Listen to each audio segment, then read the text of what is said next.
Hi friends, ಎಲ್ಲರನ್ನ welcome ಮಾಡ್ಕೊಳ್ತಾ ಇದ್ದೀನಿ ವೀನಸ್ 71 ಚಾನಲಿಗೆ. ತುಂಬ ಖುಷಿ ಆಗ್ತಾ ಇದೆ. ಇಷ್ಟು ಒಂದು ಕಡಿಮೆ ಸಮಯದಲ್ಲಿ ನೀವೆಲ್ಲರೂ ಕೂಡ ನನಗೆ ತುಂಬ ಪ್ರೀತಿಯನ್ನು ಕೊಟ್ಟಿದ್ದೀರಾ, ವಿಶ್ವಾಸವನ್ನು ಮಾಡ್ತಾ ಇದ್ದೀರಾ. ಹಾಗಾಗಿ ನಿಮಗೆ ನಾನು ಎಂದಿಗೂ ಚಿರಋಣಿ ಅಂತ ಹೇಳ್ಬೋದು. Thank you so much universe ಅಂತ ನಾನು ಕೂಡ ಹೇಳ್ತೀನಿ. ಇಷ್ಟು ಕಡಿಮೆ ಸಮಯದಲ್ಲಿ ನಿಮ್ಮೆಲ್ಲರೂ ನನ್ನ ಜೊತೆಗೆ ಒಂದು ಏನಂತ ಹೇಳ್ತಾರೆ, ನೀವು ನನ್ನ ಫ್ಯಾಮಿಲಿ ಮೆಂಬರ್ ಅಂತ ನಾನು ಹೇಳೋದಕ್ಕೆ ತುಂಬಾ ಖುಷಿ ಆಗುತ್ತೆ. ಓಕೆ, ಸೊ ಪರ್ಸನಲ್ ರೀಡಿಂಗ್ ಬಗ್ಗೆ ಯಾರ್ಯಾರಿಗೆ ನಿಮಗೆ ಏನೇನು ಡೌಟ್ ಇದೆ ಖಂಡಿತವಾಗೂ ನಾನು ನಿಮಗೆ ಶೀಘ್ರದಲ್ಲಿನೇ ಹೇಳ್ತೀನಿ. ಸ್ವಲ್ಪ ಅದಕ್ಕೆ ಟೈಮ್ ಬೇಕಾಗ್ತಾ ಇದೆ, ಅದಕ್ಕಾಗಿ ಸ್ವಲ್ಪ ಅರೇಂಜ್ಮೆಂಟ್ ನಡೀತಾ ಇದೆ. ಪರ್ಸನಲ್ ರೀಡಿಂಗ್ ಯಾರ್ಯಾರಿಗೆ ಬೇಕು ಖಂಡಿತ ನೀವು ಕಮೆಂಟ್ ಮಾಡ್ತಾ ಇದ್ದೀರಾ, ಬಟ್ ನನಗೆ ರಿಪ್ಲೈ ಮಾಡ್ಲಿಕ್ಕೆ ಆಗ್ತಾ ಇಲ್ಲ. ವೆರಿ ಸೂನ್ ನಾನು ಇದಕ್ಕೆ ನಿಮಗೆ ರಿಪ್ಲೈ ಮಾಡ್ತೀನಿ ಅಂತ ಹೇಳ್ತಾ, ಹಾಗಿದ್ರೆ ಇವತ್ತಿನ ದಿನ ಬರುವಂಥ ದಿನಗಳು 1 ಏಪ್ರಿಲಿಂದ 10 ಏಪ್ರಿಲ್ವರೆಗೂ ಯಾವ ಎಲ್ಲ ರಾಶಿಗೆ ಏನೇನು ಬರ್ತಾ ಇದೆ ಅಂತ ಹೇಳಿ ಒಂದ್ಸಾರಿ ನೋಡ್ಕೊಂಡು ಬರೋಣ.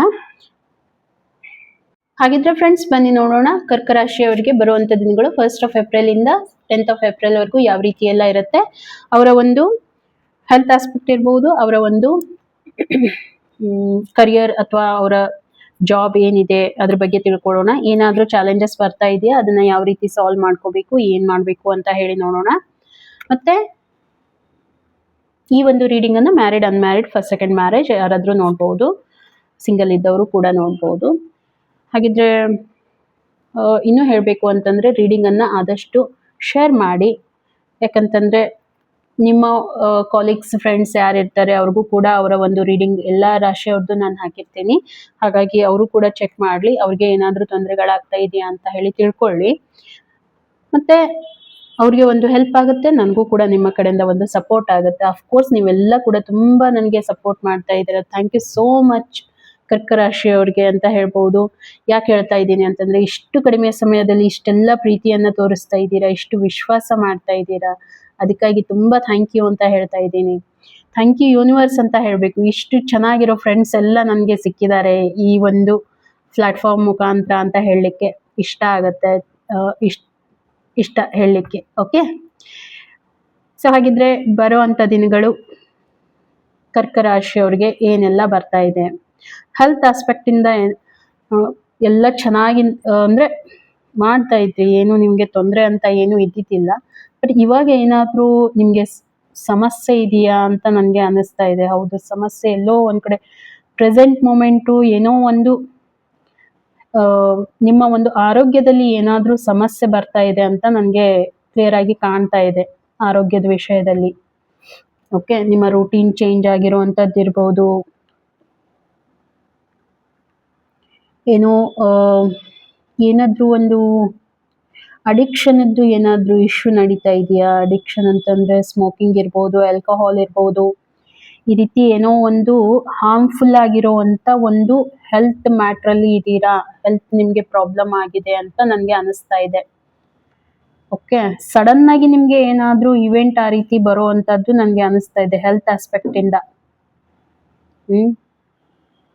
ಸ್ವಲ್ಪ ಲೇಸಿ ಆಗಿರೋವಂಥದ್ದು ಇರ್ಬೋದು, ಎಕ್ಸಸೈಸ್ ಮಾಡ್ತಾ ಇಲ್ಲ, ಟೈಮ್ ಟು ಟೈಮ್ ಊಟ ಮಾಡ್ತಾ ಇಲ್ಲ. ಓಕೆ, ಆ ರೀತಿ ಎಲ್ಲ ಒಂದು ಎನರ್ಜಿ ನನಗೆ ಕಾಣ್ತಾ ಇದೆ. ಎಲ್ಲೋ ಒಂದು ಅಡಿಕ್ಷನಲ್ಲಿ ಬಿದ್ದಿದ್ದೀರಾ, ಮತ್ತೆ ಅದರಿಂದ ನೀವು ಹೊರಗೆ ಬರ್ತೀರಾ, ಇಲ್ಲ ಅಂತ ನಾನು ಹೇಳ್ತಾ ಇಲ್ಲ. ಡೆಫಿನೆಟ್ ಆಗಿ ಅದನ್ನ ಬ್ಯಾಲೆನ್ಸ್ ಮಾಡ್ತೀರಾ ನೀವು ಬರುವಂಥ ದಿನಗಳಲ್ಲಿ. ಬಟ್ ಇವಾಗ ಪ್ರೆಸೆಂಟ್ ಮೂಮೆಂಟು ನಿಮಗೆ ಅದು ನೋಡಿ, ಅದನ್ನ ಕಂಟಿನ್ಯೂ ಮಾಡಿದ್ರೆ ನಿಮಗೆ ಹಾರ್ಮ್ಫುಲ್ ಆಗುವಂಥ ಚಾನ್ಸಸ್ ತುಂಬಾನೇ ಕಾಣ್ತಾ ಇದೆ. ಓಕೆ, ಹಾಗಾಗಿ ರೆಗ್ಯುಲರ್ ಆಗಿ ಎಕ್ಸಸೈಸ್ ಮಾಡೋದಿರ್ಬೋದು, ಸ್ವಲ್ಪ ವಾಕಿಂಗ್ ಮಾಡೋದಿರ್ಬೋದು, ಹೆಲ್ದಿ ರೂಟೀನನ್ನು, ಲೈಫ್ ಸ್ಟೈಲನ್ನು ಮೇಂಟೈನ್ ಮಾಡೋದಿರ್ಬೋದು, ಇದನ್ನೆಲ್ಲಾನು ನೀವು ಫಾಲೋ ಮಾಡಿ. ಓಕೆ, ಖಂಡಿತ ನಿಮಗೆ ರಿಸಲ್ಟ್ ಬರುತ್ತೆ. ಮತ್ತೆ ನಿಮ್ಮ ಒಂದು ಜೆನೆಟಿಕ್ ರಿಲೇಟೆಡ್ ಏನಾದರೂ ಇಶ್ಯೂಸ್ ಇದೆಯಾ ಅಂತ ನನಗೆ ಅನ್ನಿಸ್ತಾ ಇರುವಂಥದ್ದು. ಜೆನೆಟಿಕ್ ಅಂತಂದರೆ ನೋಡಿ, ನಿಮ್ಮ ವಂಶ ಪಾರಂಪರಿಕವಾಗಿ ಏನಾದರೂ ಬಂದಿರುವಂಥದ್ದು ಏನಾದರೂ ಇಶ್ಯೂಸ್ ಆಗುವಂಥ ಚಾನ್ಸಸ್ ಇರ್ಬೋದು. ಯಾವುದಕ್ಕೂ ಒಂದ್ಸಾರಿ ನೀವು ಹೆಲ್ತ್ ಚೆಕಪ್ ಅನ್ನ ಮಾಡಿಸ್ಕೊಳ್ಳಿ. ಓಕೆ, ನಿಮಗೆ ಅಂದರೆ ಬಿ ಪಿ ಇರ್ಬೋದು, ಶುಗರ್ ಇರ್ಬೋದು, ಥೈರಾಯ್ಡ್ ಇರ್ಬೋದು, ಈ ರೀತಿ ಏನಾದ್ರೂ ಸಣ್ಣ ಪುಟ್ಟ ಇರುತ್ತೆ, ಇಲ್ಲ ಅಂತ ಅಲ್ಲ. ಈ ಸಣ್ಣ ಪುಟ್ಟ ಅಂತ ಹೇಳಿ ನಾವು ಏನು ಅವಾಯ್ಡ್ ಮಾಡ್ತೀವಿ ಅದೇ ನಮಗೆ ಮುಂದೆ ಏನಾಗುತ್ತೆ, ಪ್ರಾಬ್ಲಮ್ ಆಗುತ್ತೆ. ಹಾಗಾಗಿ ಅದನ್ನ ಸ್ವಲ್ಪ ನೀವು ಮ್ಯಾನೇಜ್ ಮಾಡ್ಕೊಳ್ಳಿ. ಓಕೆ, ಸ್ವಲ್ಪ ಕೇರ್ ಮಾಡ್ಕೊಳ್ಳಿ, ನಿಮ್ಮ ಬಗ್ಗೆ ನೀವು ಕೇರ್ ತಗೊಳ್ಳಿ ಅಂತ ಯೂನಿವರ್ಸ್ ನಿಮ್ಗೆ ಹೇಳ್ತಾ ಇದೆ. ಇನ್ನು ನಾನು ನೋಡ್ತಾ ಇರೋದು ನಿಮ್ಮ ಒಂದು ಕರಿಯರ್, ತುಂಬಾ ಚೆನ್ನಾಗಿರುವಂತ ಕರಿಯರ್. ನೋಡಿ, ಏನೋ ಒಂದು ಅಪಾರ್ಚುನಿಟಿ ಬಂದಿತ್ತು, ಅದನ್ನ ತಗೊಂಡಿದ್ದೀರಾ, ವರ್ಕ್ ಮಾಡ್ತಾ ಇದ್ದೀರಾ, ತುಂಬಾ ಕಡಿಮೆ ಎಫರ್ಟು, ಕಡಿಮೆ ಸಮಯದಲ್ಲಿ ನಿಮ್ಗೆ ತುಂಬಾ ಚೆನ್ನಾಗಿರುವಂತ ರಿಸಲ್ಟ್ ಬಂದಿದೆ ನಿಮ್ಮ ಒಂದು ವರ್ಕ್ ಝೋನ್ ಅಲ್ಲಿ. ನೀವು ಎಫರ್ಟ್ ಏನು ತುಂಬಾ ಹಾಕಿಲ್ಲ. ಓಕೆ, ಅಫ್ಕೋರ್ಸ್ ಆ ಒಂದು ಏನು ನೀವು ಅಪಾರ್ಚುನಿಟಿ ಏನ್ ತಗೊಂಡಿದ್ದೀರಾ, ತುಂಬಾ ಥಿಂಕ್ ಮಾಡಿ ತಗೊಂಡಿದ್ದೀರಾ.